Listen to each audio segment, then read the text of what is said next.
నమస్తే. బీఆర్కే భక్తి ఛానల్ కి స్వాగతం. నేను పద్మ. ఈ రోజు మనతో పాటు స్టూడియోలో ఉన్నారు దివ్య విశ్వశక్తి పరివార్ ప్రచారకులు శ్రీ శ్రీ స్వామి ఓం స్వరూపిజీ గురుగారు ప్రస్తుతం మనతో పాటు స్టూడియోలో ఉన్నారు. వారిని అడిగి మనకున్న సందేహాలన్నింటినీ కూడా నివృత్తి చేసుకునే ప్రయత్నం అయితే చేద్దాం. నమస్కారం గురుగారు. శుభం తల్లి. గురుగారు, చాలా మంది గత జన్మ జ్ఞాపకాలని గాని వచ్చే జన్మలో మళ్ళీ ఇలా పుడతామని కానీ చాలా మంది మాట వరుసకు కూడా అంటూ ఉంటారు. నిజంగానే పూర్వజన్మలు అంటూ లేకపోతే వచ్చే జన్మలు అంటూ ఏమైనా ఉన్నాయంటారా మనిషికి? ఉంటే నిజంగానే జ్ఞాపకాలు వస్తాయా?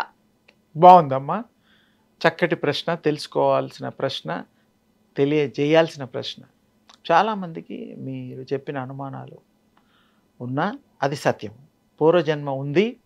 ఎన్నో జన్మల నుంచి మనం ఆ సోల్ ప్రయాణం చేస్తూ ఎలాగైతే ఈ జన్మలో దైనందిక జీవితంలో మనం వస్త్రాలు మారుస్తూ ఉంటాం, డ్రెస్సులు, ఆ విధంగా ఇష్టం వచ్చిన డ్రెస్సులు బట్టలు కొనుక్కుంటూ ఉంటాం.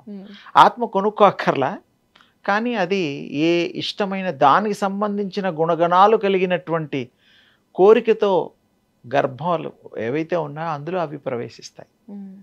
తప్పకుండా అవన్నీ తెచ్చుకొని తల్లిదండ్రుల కోరికలు కూడా తీరుస్తాయమ్మా. ఇంకో విశేషం, ఎందుకంటే మరి శరీరం ఇచ్చినప్పుడు రుణపడిపోయిందిగా ఆత్మ, దానికి బాకీ చెల్లించుకోవాలి. ఆ తల్లిదండ్రులు సంతోషపెట్టడానికి కూడా ఈ రూపం ఇచ్చినందుకు అవి పాపం బ్లెస్ చేస్తాయి తల్లిదండ్రుల్ని, అందులో సందేహం లేదు.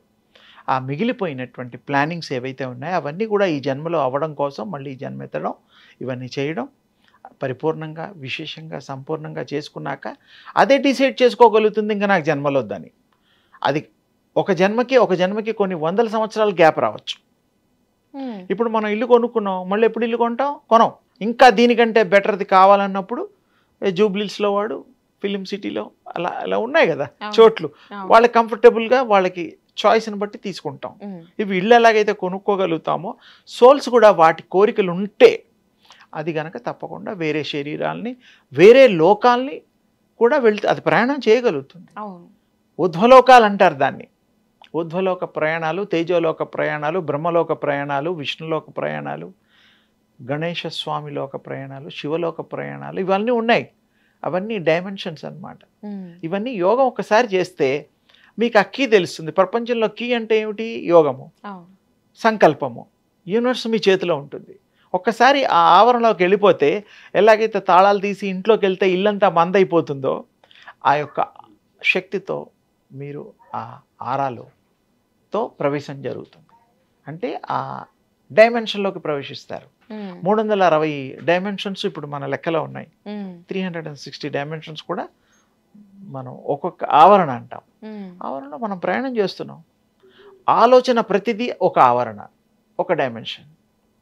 ఆలోచిస్తే అందుకని పూర్వజన్మలు, ఈ జన్మలు, వచ్చే భవిష్యత్ జన్మలు, ఇదంతా మీ యొక్క ఆత్మ చేసుకునే పుణ్య పాపాలని బట్టి తీసుకునే ముఖ్యమైన నిర్ణయాలు, సంకల్పాలు. నిర్ణయం అంటే సంకల్పాలని బట్టి మాత్రమే ఆ జన్మలు వస్తాయి. అది అనుకుంటా నాకు వద్దు, ఇంకా రెస్ట్ తీసుకుంటాను ఒక 1000 ఏళ్ళు అంటే ఓకే, దాని ఇష్టం. తల్లిదండ్రులు పిలిస్తే వాళ్ళు రారు. వాళ్ళకి దయగలిగి మీ రిక్వెస్టింగ్ బాగుంటే వాళ్ళు ఓకే వస్తారు. ఇప్పుడు మీకు ఇష్టం లేని చోటుకి వెళ్తారా? ఎంత 10 లక్షలు ఇచ్చినా వెళ్ళరు. వాళ్ళు దుర్మార్గులని తెలిసి వెళ్తారా? అసలు వెళ్ళం. మంచివాళ్ళు అది ఇదంటే బాగోదు పాపం, మంచివాళ్ళు మర్యాద చేస్తున్నారు, ఓకే వెళ్ళొద్దాంలే, పిలుస్తున్నారు అంటాం. ఇదెంత సహజమో ఆత్మలు కూడా నిర్ణయాధికారాలు ఉన్నాయి. దేవుళ్ళతో కూడా ఆత్మలు దర్శనాలు చేసుకోగలుగుతుంది. అవన్నీ అది ఇంకొక స్టేజ్, స్థాయి. అది కూడా నేను ఒకసారి డీటెయిల్డ్గా చెప్తా. ఈ ఆత్మలు భగవంతుల తేడాలు, వాటిని ఎట్లా మరి ప్రయాణాలు చేస్తాయి, ఆత్మల్ని భగవంతుడు ఎలా కృప చేస్తాడు, ఇవన్నీ కూడా ప్రతిదీ సబ్జెక్టే. కానీ తేలిగ్గా మీరు అడిగిన దానికి ఆ శక్తి ఆత్మలకు ఉంటుంది. అవి జన్మలు తీసుకోగలుగుతాయి, జన్మలు ఆపుకోగలుగుతాయి, గ్యాప్ తీసుకోగలుగుతాయి, అన్నీ చేయగలుగుతాయి. జ్ఞాపక శక్తి ఉంటుంది అంటారా? గత జన్మలో కొంతమంది అది ఇంకో మంచి ప్రశ్న. అది ఏమిటంటే యోగము చేయడం వల్ల భూపతనం కానంత వరకు, ఆత్మ గర్భంలో ఉన్నంత వరకు పూర్వజన్మలన్నీ గుర్తుంటాయి శాస్త్ర ప్రకారం. ఒకసారి భూపతనం ఫస్ట్ క్రై అయిన తర్వాత ఆ ట్యూబ్ కట్ చేస్తాం తల్లి ప్రేగు, అప్పుడు ఆ స్పృహ పోతుంది. అందుకనే మనం ఏం చేశారు, మన పూర్వీకులు యోగం నేర్చుకో, భక్తితో ఉండు, ఇవన్నీ చెప్పారు. అవును. ఎందుకంటే ఆ యోగం చేయడం వల్ల మళ్ళీ పూర్వజన్మలో ఉండే జ్ఞాపకాలన్నీ మీరు గుర్తు చేసుకొని మళ్ళీ ఇప్పటి నుంచి మళ్ళీ ఏ నిర్ణయాలు తీసుకోగలుగుతారు. అవును. అంటే యోగం చేయాలి, ఉమ్. ధ్యానం చేయాలి, మెడిటేషన్ అని ఇంగ్లీష్లో అంటారు, ఏకాగ్రతతో చెయ్యాలి. అవును. ఏకాగ్రత మనం సంపాదించడానికి మన మెలకువలు ఉన్నాయి, అవి చేసుకొని ఏకాగ్రత చేసుకోవచ్చు. ఇప్పుడు ఇష్టం ఉండే వాళ్ళు సినిమా చూసినా, ఆటలు చూసినా, క్రికెట్ చూసినా, ఇలాంటివి ఇష్టం ఉన్నప్పుడు ఏం చేస్తాం, సీరియస్గా ఇన్వాల్వ్మెంట్ పై చూస్తుంటాం, అవును. అయిపోయిన తర్వాత మానేస్తాం. సింపుల్, ఉమ్. ఇది సహజమే కదా. అవును. అలాగే మీకు ఇంట్రెస్ట్ ఉన్నప్పుడు అందులో ఎంటర్ అవుతారు, ఉమ్. మమ్మీకి అవుతారు, లింకప్ అవుతారు యూనివర్సల్ ఎనర్జీకి. అవును. అది చాలా తేలిక. మీకు ఇంట్రెస్ట్ ఉండాలి, సంకల్పం ఉండాలి, సత్ సంకల్పము అంటారు. ఆ సంకల్పం ఇందాక కూడా చెప్పాను, బ్రహ్మ సంకల్పంతోనే ఈ ప్రపంచం వచ్చింది, ఉమ్. భగవంతుడి సంకల్పంతో మనం ఉన్నాం.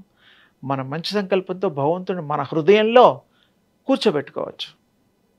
గుళ్ళో కూడా వెళదాం, ఏంటంటే అది అలవాట్ల కోసం, మంచి తనాన్ని మనం పెంపొందించుకోవడం కోసమే గుళ్ళు. ఉమ్. గుళ్ళల్లో దేవుడు ఉన్నాడు, మీ హృదయంలో ఉన్నాడు. దేవుడు ఎందుకు లేడు? తేజో రూపంలో ఉంటాడు, హృదయ కుహరంలో అవును. ప్రతి మానవుడికి ఉంటాడు. ఉమ్. కానీ ఇదేంటంటే మంచి అలవాట్ల కోసం చేసుకునేటువంటి ప్రక్రియల్లో అదొక భాగం. ఉమ్. మీరు సోల్ ప్రయాణించగలదు ఈ లోకంలో, పరలోకంలో, అధోలోకంలో. అది ఏదంటే అది దాని కర్మల్ని బట్టి ప్రయాణం చేస్తుంది. గుర్తు కూడా ఉంచుకోగలుగుతుంది, తప్పుల్ని కూడా గుర్తిస్తుంది, సరి చేసుకుంటుంది, బాధపడుతుంది, సంతోషపడుతుంది, ఇతరులను కూడా సంతోషపడుతుంది. ఉమ్. అది తలుచుకోవాలి. అవును. దానికి యోగం చేస్తే యోగముచ్యతే. ఉమ్. యోగం అంతే గొప్పది లేదు. ఉమ్. మాస్టర్కి, యూనివర్సల్కి అదే చెప్పా. అదొక్కసారి మనం ప్రాక్టీస్ చేస్తే చాలా తేలిక. సూర్యోపాసన ఉమ్. చేయండి, పొందండి. ఇంట్రెస్ట్ ఉంటేనే వస్తాయి. అవును. మాలాంటి వాళ్ళు ఎంతమంది వాళ్ళు చెప్పినా చేసేవాళ్ళు ఇంట్రెస్ట్గా చేస్తేనే పొందగలుగుతారు. అవును.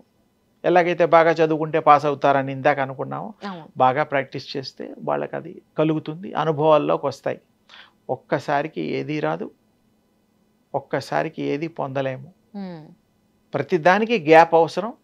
కానీ యోగం చేసేటాళ్ళు కూడా గ్యాప్ చేయొచ్చు, కొంచెం రెస్ట్ తీసుకుంటూ కూడా నేర్చుకోవచ్చు, చేయొచ్చు. కానీ దృష్టి మాత్రం దాని మీద పెట్టాలి.